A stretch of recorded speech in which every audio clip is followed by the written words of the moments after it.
Saudara, sekitar 34 warga kesulitan mendapatkan perawatan rumah sakit sejak Desember 2020. Laporan ini diterima oleh inisiator lapor COVID-19 Irma Hidayana. 34 pelapor ini kebanyakan berasal dari wilayah Jakarta, Bogor, Depok, Tangerang, dan Bekasi. Tidak hanya warga wilayah Jabodetabek, kasus serupa juga dikeluhkan oleh warga Surabaya dan Jawa Timur. Irma meminta agar pemerintah menambah jumlah tes COVID-19 di semua wilayah di samping proses vaksinasi sedang berjalan. Pembatasan sosial berskala besar yang sangat ketat juga bisa menjadi pertimbangan sebagai upaya memutus penyebaran virus corona.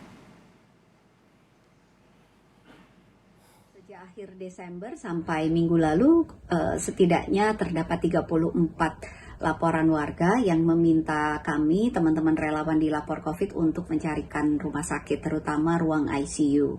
Nah, yang sangat memprihatinkan adalah ketika pasien harus meninggal karena tidak mendapatkan layanan kesehatan atau karena tidak mendapatkan rumah sakit. Yang harus dilakukan oleh pemerintah adalah pemerintah harus sungguh-sungguh mengendalikan pandemi secara serius. Jadi dengan melonjakkan kasus pasien yang tidak bisa ditampung oleh rumah sakit, ini harusnya memberikan dorongan untuk mengambil langkah lebih serius lagi. Sense of crisis-nya perlu ditingkatkan lagi, harus dievaluasi bagaimana sih sebenarnya sistem rujukan di rumah sakit. Bednya itu memang sudah penuh dan apa yang harus dilakukan lagi. Kalau menambah bed artinya harus menambah tenaga kesehatan, padahal sudah lebih dari 640 tenaga kesehatan yang meninggal selama pandemi ini akibat terpapar COVID-19. Ini juga harus menjadi catatan penting bagi pemerintah. Komisi 9 DPR RI meminta pemerintah serius menangani keluhan masyarakat dalam mendapatkan akses ke rumah sakit rujukan. Menurutnya, sudah saatnya pemerintah menambah kapasitas perawatan khusus untuk COVID-19 di rumah sakit rujukan, baik milik pemerintah maupun swasta.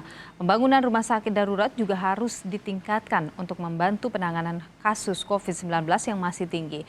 Sebelumnya, saudara, ramai laporan warga yang kesulitan mendapatkan akses ke rumah sakit rujukan karena penuh. Bahkan beberapa pasien COVID-19 meninggal dunia sebelum bisa mendapatkan perawatan di rumah sakit.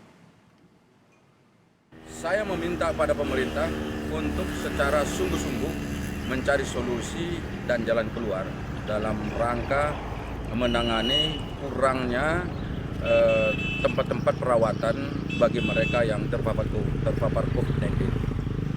Menurut saya ada 3 langkah yang bisa dilakukan oleh pemerintah terkait dengan ini. Pertama, rumah-rumah sakit pemerintah yang memang bertugas sebagai rumah-rumah sakit rujukan untuk penanganan COVID-19 diminta untuk segera menambah tempat-tempat tidur bagi perawatan mereka atau warga negara yang terpapar COVID-19. Dengan adanya penambahan tersebut diharapkan ini akan bisa menampung mereka yang selama ini belum bisa dirawat dengan baik. Nah,